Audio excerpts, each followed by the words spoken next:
Alright. Now this will be a better fucking stream, hopefully. I seriously cannot fucking tolerate that goddamn game. Alright, let's see. There. And of course, this never fucking just works.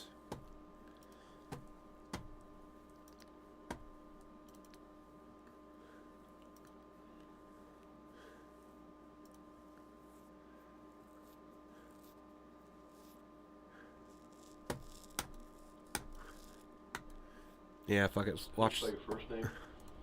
My name is Cassandra, C-A-S-S. Yeah. I feel like these interrogations were actually properly fucking made and entertaining. I probably want to watch it, but no, it doesn't want to be entertaining, so I don't really give a fuck. And cool. Russian subscriber, nice. At least I think that's Russian. That looks like Cyrillic. The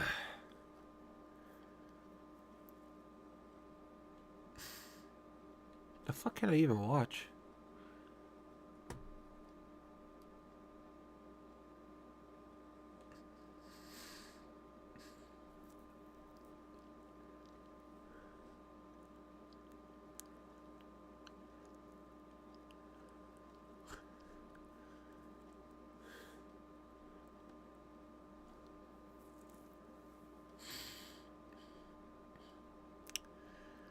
God damn, there's like nothing good to watch.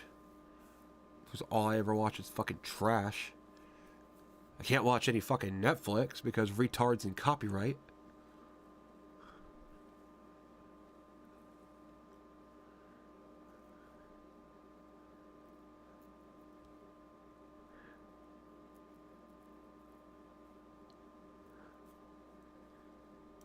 Ooh.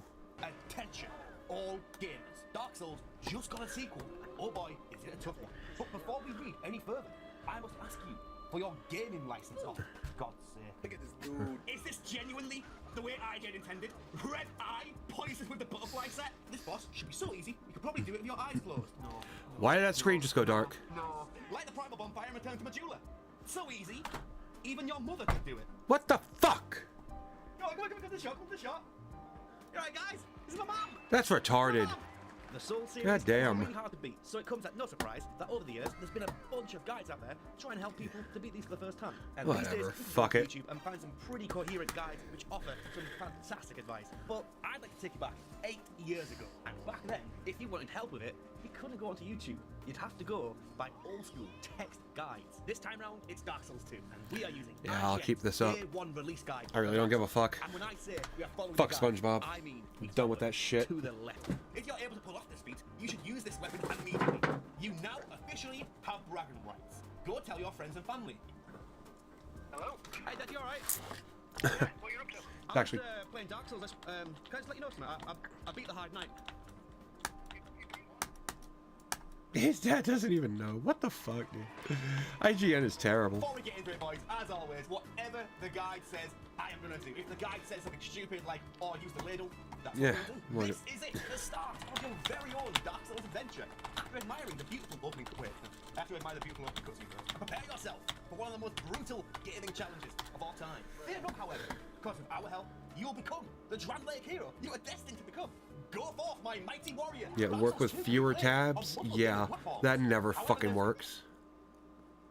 Oh no. We strongly advise, out of the Xbox 360, PlayStation 3, and PC options, that you begin your adventure on the PC version. Okay. Oh, we're good. I thought we had to go out with PlayStation 3 there. No, we're good. The reason's simple. This gives you access to the mouse and keyboard controls. Yeah, I've never even done a keyboard and mouse playthrough. Let's give it the benefit of the doubt. Let's just... I'll be crying if I look like that. Too. Is that normal? My name, Mighty Warrior. That's me, baby. Why the fuck is my CPU only at... Oh, my GPU is fucking 100%. Fucking retarded shit, my god.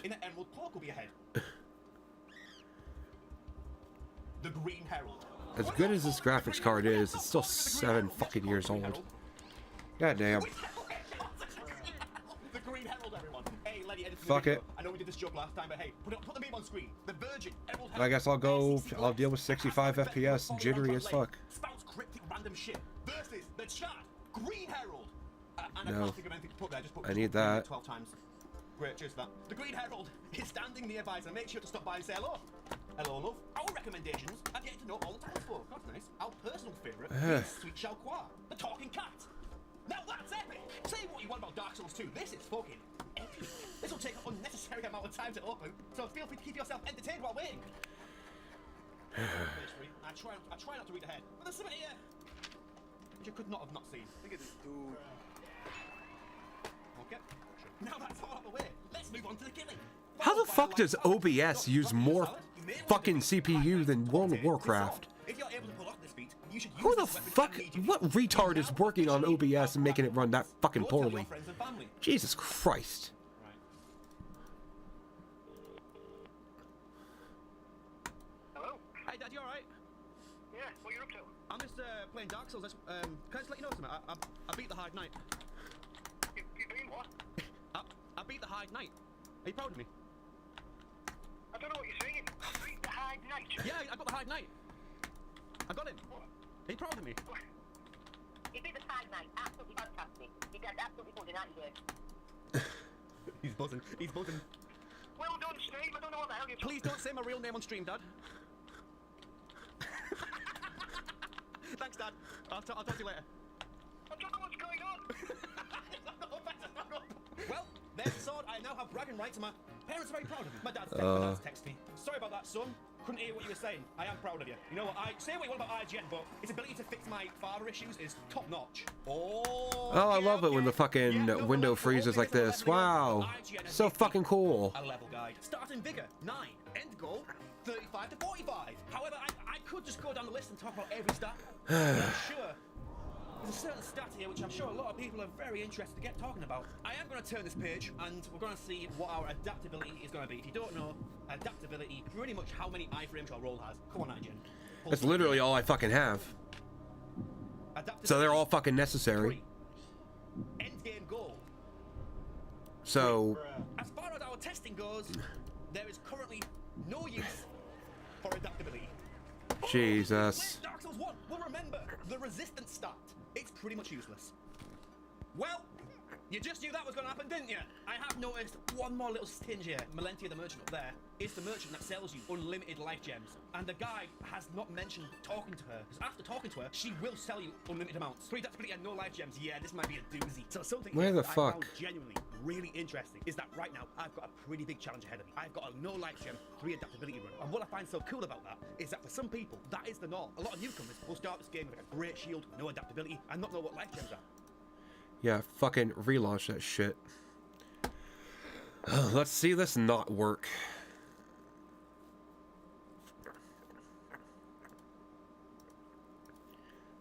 Limited amounts. 3 adaptability and no life gems. Yeah, this might be a doozy. So Oh, something wow. I found genuinely Wow, really hard rock interesting acceleration is that works right now so I've got a fucking really well. big challenge. Wow. No life gem, 3 adaptability run. And what I find so cool about Jesus. that is that for some people, Look at these that's the norm. fucking retards that make these goddamn guys that don't fucking help.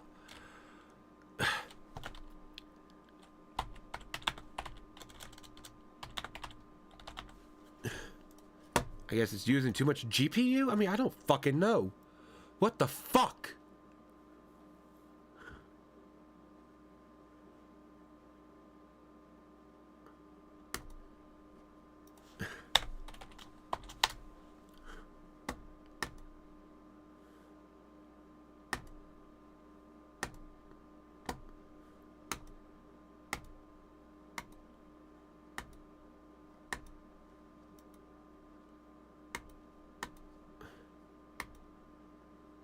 Yeah, administrator only. Yeah, it's a little too fucking late for that.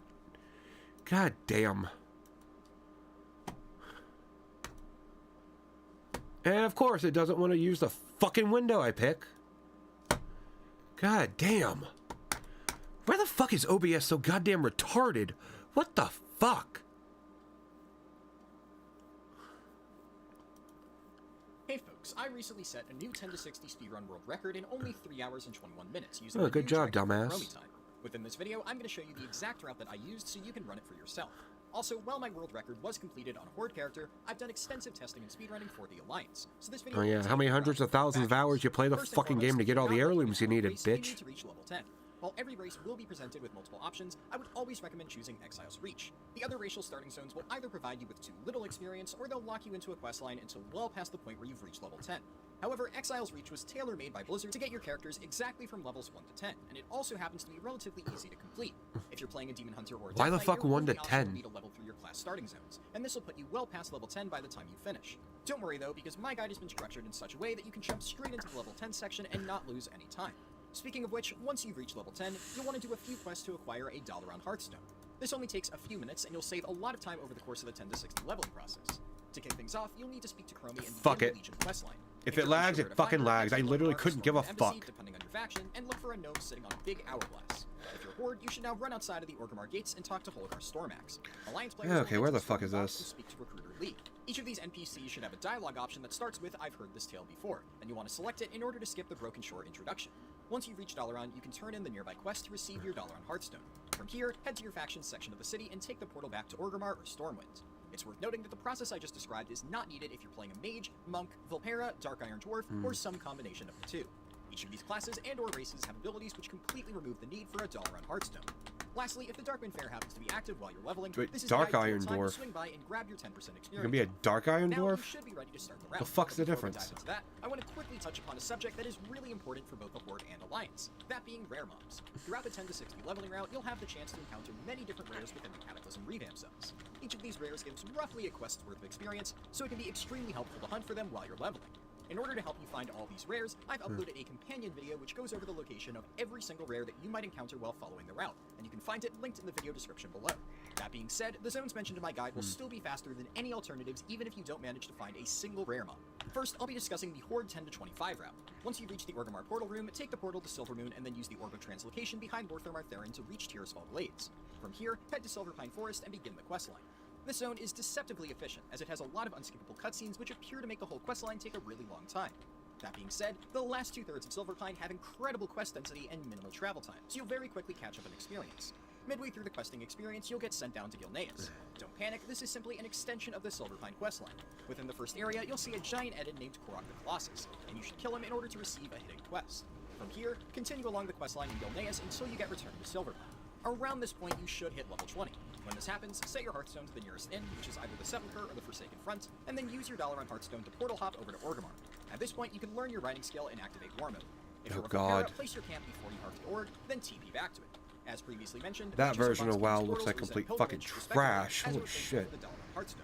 Towards the end of the zone, you'll reach the quest Sowing Discord, which tasks you with killing a camp full of elite dwarves.